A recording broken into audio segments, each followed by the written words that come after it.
Yo guys, what is going on, and welcome back to another episode of Club and Country. It's episode number 11, and today we're returning with two more games in this area as we face Pescara and AC Milan, both at Rigamonti. Before we get to games though, shout out Brescia, me getting on off camera. And so of course in the last episode you saw the return of Sandro Tonali. We kept him and Inter Milan quite of a credible goalless draw at home, and then of course the big 2-1 victory away in Turin against Torino. As you can see, 7 games off camera in the run, and I've got to say man, it's been an incredibly good run for Brescia in what has been an incredibly good season so far. So we started off with a goalless draw at home to Parma, lots to report in that one, but following that a 2-0 loss away against Sassuolo. Jeremy Boga, Club and Country legend, back with Paris FC in France many years ago, made it 1-0 early, and Di Francesco made it 2-0 towards the end of the game as Sassuolo got a comfortable win there. But following that, no defeats in our last 4 games and 3 wins in 4 as well. Beginning with a 1-1 draw at home to Hellas Verona.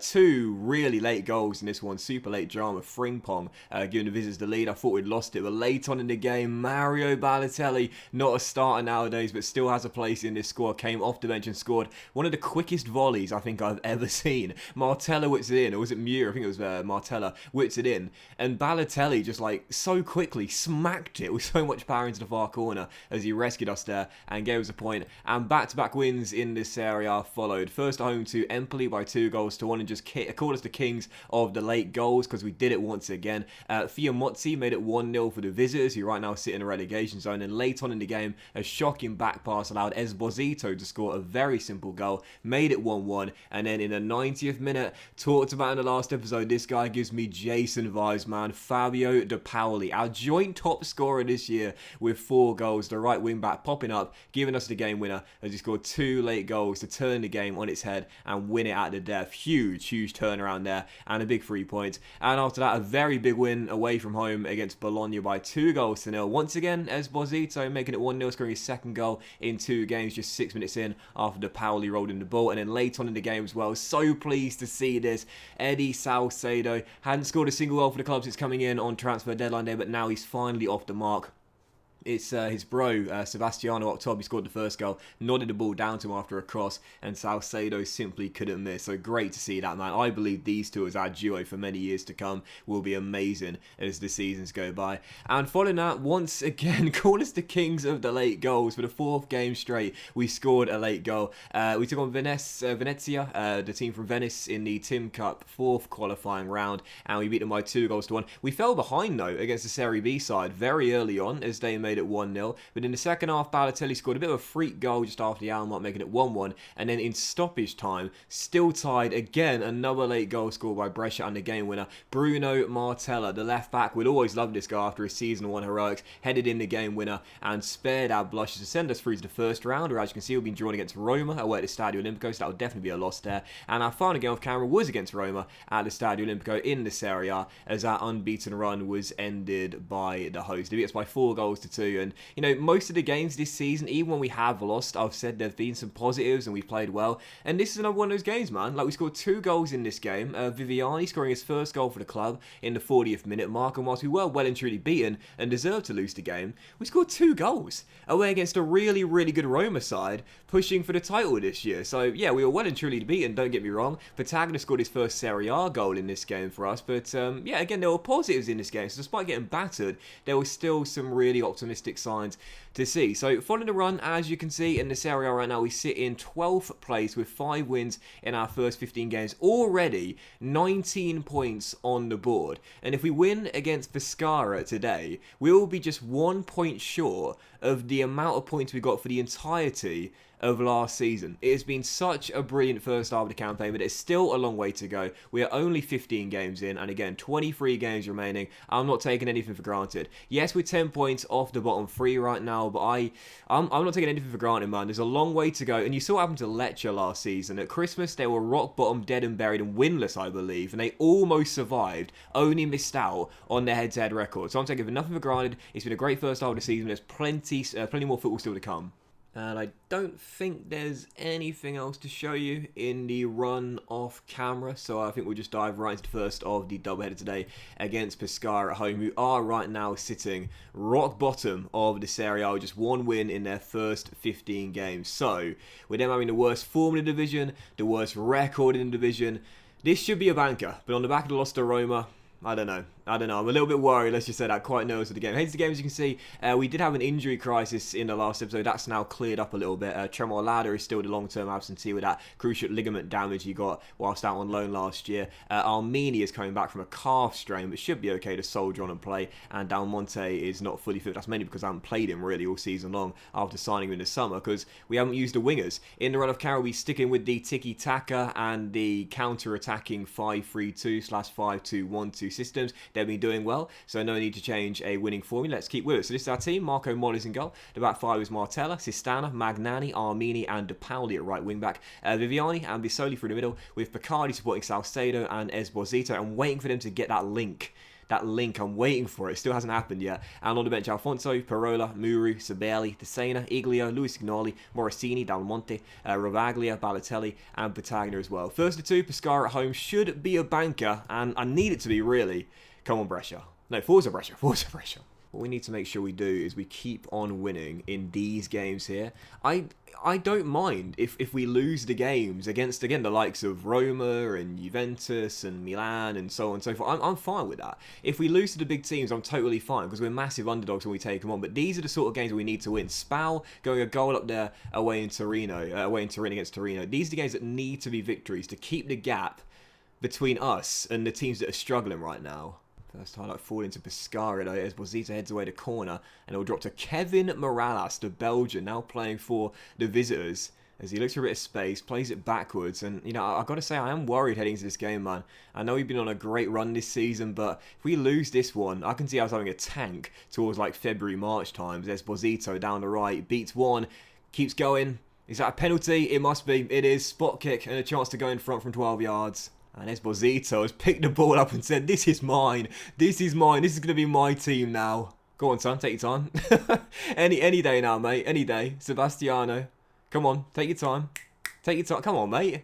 Come on. There we go, finally. Talk about a long pause there. Giving the goalkeeper the eyes, beats him with the mind games, and beats him with the ball. 1-0, Brescia in front. So sad to lose one of the best wonder kids in the game in Sandro Tonali, but it was always going to happen at some point. But to replace him with two wonder kids up top in Esposito and Salcedo, really happy with the response we did there in the transfer window. So Esposito, his fifth goal of the season already, makes it 1-0, and we do take the lead. Can we hold on to it before the break, though? Corner for Pescara. Molla, where are you going, son? Martella off the line, and we escape. Marco Molla has been progressing so well in training, but, you know, this kid, I mean, he's 18 years old. I can't really criticise him too much, but he does have a mistake in him.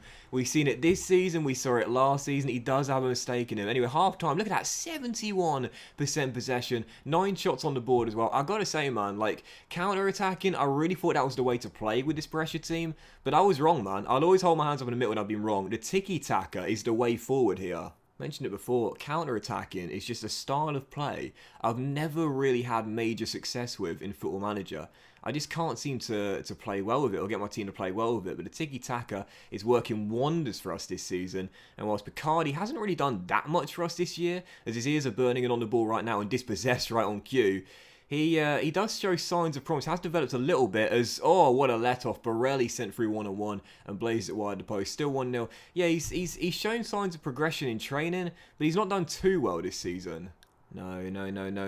Galano rolls it across. Oh, straight at Molla, and another let-off for Brescia. Let's burn the clock here and bring on Muru for Martella at left wing back and see if we can see out this game here. Pescara really going for it, man. They're in desperation mode. They need points at the bottom of the table. Otherwise, they're definitely going down. And Molla makes a really important save to keep us still leading by 1. It's all Pescara. Come on, almost there. Yes, just about get away with it towards the end there with a 1-0 victory. Dominated possession, dominated the game statistically speaking, but Pescara have a couple of brilliant chances late on, but we hold on for another big 3 points. Well done, lads. That was a good win for us. Another big victory. Pescara now, you got to say, unless they can pull a Lecce and have an amazing second half of the season, they're surely going down. Only 4 points on the board. Empoli lost again. They've only got 6 points on the board. But Spal winning away at Torino. Huge win there. Hellas Verona only above them by 1 point. Same with Udinese. Frosinone only 2 points clear. It's a bit like last season, you know. The bottom two seemed dead and buried around Christmas time. But that third spot, there are multiple teams that can still get dragged in to a relegation dogfight. Hopefully not us though. 22 points on the board now through 16 games. And we've just seen Simon Scrab come back from his loan spell from AIK, I think it was, no, Malmo. And he is the last foreign player we have here at Brescia, the Finnish international. He's had 2 loan spells in Sweden. He's the last foreign player we've got. So in January, I'll try and sell him. Could possibly get around 1 to 1.5 mil for him, perhaps, because we have been underselling our players consistently during the series. But last foreign player remaining. Once he goes, that'll be it. We'll be a fully Italian side, both with our players that are here and players that are loaned out. And speaking of, here we go, we see some bids for him here. I hate the wage contributions we've got to contribute towards, but do you know what? If it gets him off the books, then I might just accept all of these bids, really. What's he on? 5.75k a week. It's not even a lot, is it? Oh, I'm not against paying like half his wage for the next 3 years, or well, it'll be like a fifth to a quarter of his wages for the rest of the next 3 years. Sorry, 2.5 years. But I never like wage contributions, man. It's so frustrating. To be fair, like £1,000 to £2,000 a week is not that much when you think about it. If you do that by 52 weeks in the year, of course, let's say with AIK, let's say that's 2k a week for 52, that's £104,000 a year, I think it is. So 3 lots of that, I believe, would be £312,000 for the rest of his contract, which really isn't that much coming off of the fee we'd be arranging. We're still getting around 1.5 mil. How's my maths? That doesn't sound right to me, does it? You can tell I failed maths, but you know what? Yeah, sorry, I'll just accept them all. Once he goes, he goes. We'll get some money for it. I don't mind paying a little bit of money towards his contract for the next 2.5 years as well. You know, my maths is so bad, I've probably got that wrong. We're probably paying more money to lose him than we're actually getting. But anyway, just for our game against Milan on Monday night at Rigamonti, it's going to really quickly process through Saturday and Sunday's fixtures together. Because today, huge battle at the bottoms in Pescara and Empoli. I think whoever loses that game is going to be certs to get relegated and go down. So we'll quickly process through Saturday, see who comes out on top there. And it is Pescara got to win, man. If they lose, they are definitely getting relegated. And they did lose 2-1 at home to Empoli. So I think for sure now, 4 points on the board through their first 17 games.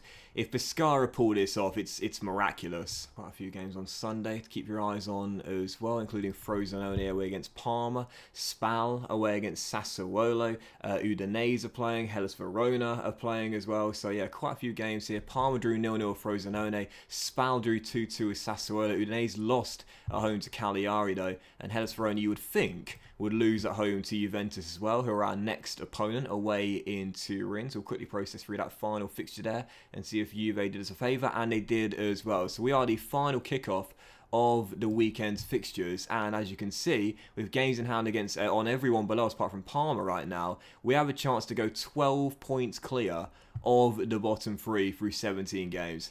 If we can somehow pull this off and beat Milan, I'll say this right now, there is no way we go down this year. But we have not beaten any of the big teams since the save began. Is this going to be the first time? I highly doubt it. We'll have to wait and see. Milan at home, and right now you can see in the Serie A table they're in 5th place.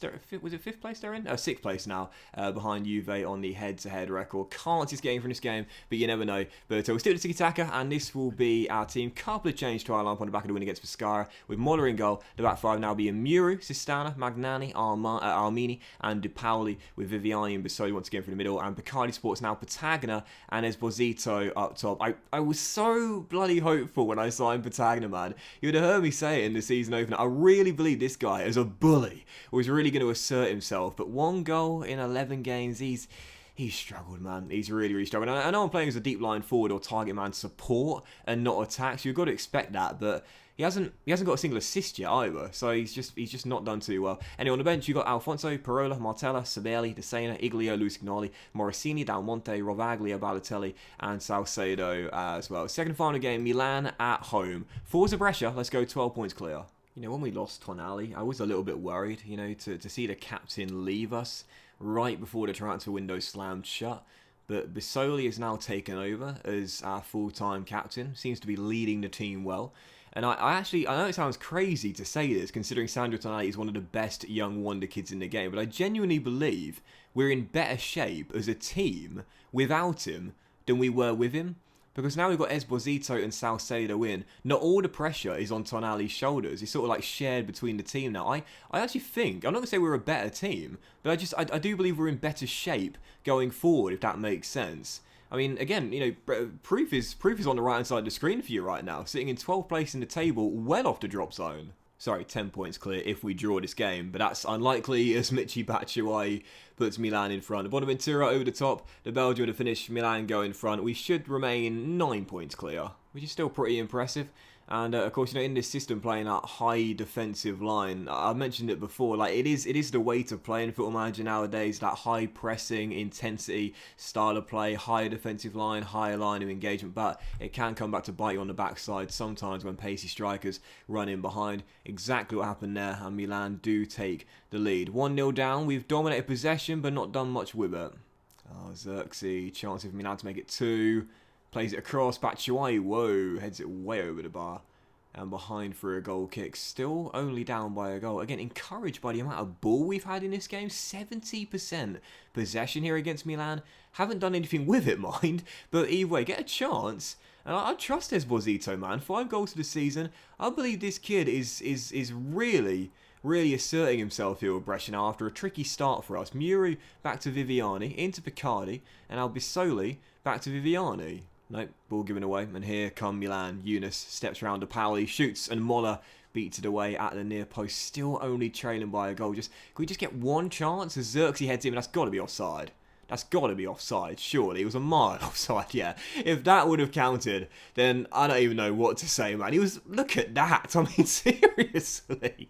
Unbelievable. Don't need a replay for that one. If I can spot it, it's definitely offside. 6 minutes to go, still down by a goal. Haven't had a chance in the game yet, but could have one here. The Paoli down the right, slides in Esposito. Oh, Donnarumma makes the save. Oh, Esposito. There was a chance for his second goal in 2, and what a turn of events this will be if Milan score from this corner, which they almost did. Batshuayi heads it straight at Marco Moller. Is there a late chance to give us the equalising goal? Esposito one-on-one. Couldn't beat Gigi. And as that header is cleared away, Samuel picks it back up for Milan as they look for the kill, look for the dagger. And as Muro heads clear, Balotelli picks it up. Late scramble here. Oh, he's through again. Second time's the charm. Yes! Get in! If at first you don't succeed, try again. Esposito, 2 goals in 2. Forza Brescia! Oh, and Picardi, we were slagging off earlier as well, gets the assist. Lovely first time through ball by the 17-year-old. And Sebastiano, it's through the legs of Donnarumma, makes it 1-1 now. Can we hang on to the point right towards the end of the game? Oopsie daisy, I've gone to the game not live. There we go. Let's go lower. If we've got hoof it, then hoof it. Be more disciplined. Regroup. Hold shape. Drop our defensive line down just a little bit. Stop pressing as much. Stay on your feet as well. Slow the pace down and see if we can hold on to a big point. Yes, we can. Esposito, the hero, missed a golden chance a moment ago. Wasn't going to miss again. That's a cracking result there. Get in. What a comeback. That was a great effort. I'm proud, and so should all of you be. And, you know, we kept ourselves in the game by only trailing by the goal. And I often say this, man, if you can just keep yourself in the game, don't watch the deficit become larger. You've always got a chance towards the end. You might get a little bit of luck. Picardi, man of the match, you love to see it. And Brescia get a huge point, and that means we remain in 12th place and currently sit 10 points off the drop zone as you approach the halfway point of the season. Absolutely buzzing. And I have to say, man, I think we've got a new hero at the Rigamonti. Sebastiano Esposito had a struggling start, finally got his first goal against Cagliari, and since then has been very consistent. 6 goals in 11 games, averaging just over 1 in every 2, showing signs of development already. You love to see the determination increase as well. Only 18 years old as well, man. And as we know, because of the homegrown rulings getting him so early, he will become trained by the club in 3 seasons' time. A new hero at Brescia, well, long way to go of course, but he's certainly hit the ground running and he's looking like an absolute bargain for just £14 million. That will end today's episode of Club and Country, guys, so big thank you for watching. We hope you have enjoyed it, and if you did enjoy today's episode, then please do drop a like. Much love to you all, have a fantastic day, and I think we'll come back in January. And, you know, based on the run we've had this season, I'm not against doing this little doubleheader here. Frosinone at home, where if we win that game, I don't think there's any chance of us getting relegated. And then the first round of the Tim Cup away at the Stadio Olimpico against Roma. We picked up some draws against some big teams this season. Why can't we beat Roma away at the Olimpico? Let's do that to kick off January. Have a great day, guys. Much love to you all, and I'll see you for the next episode of Club and Country very soon.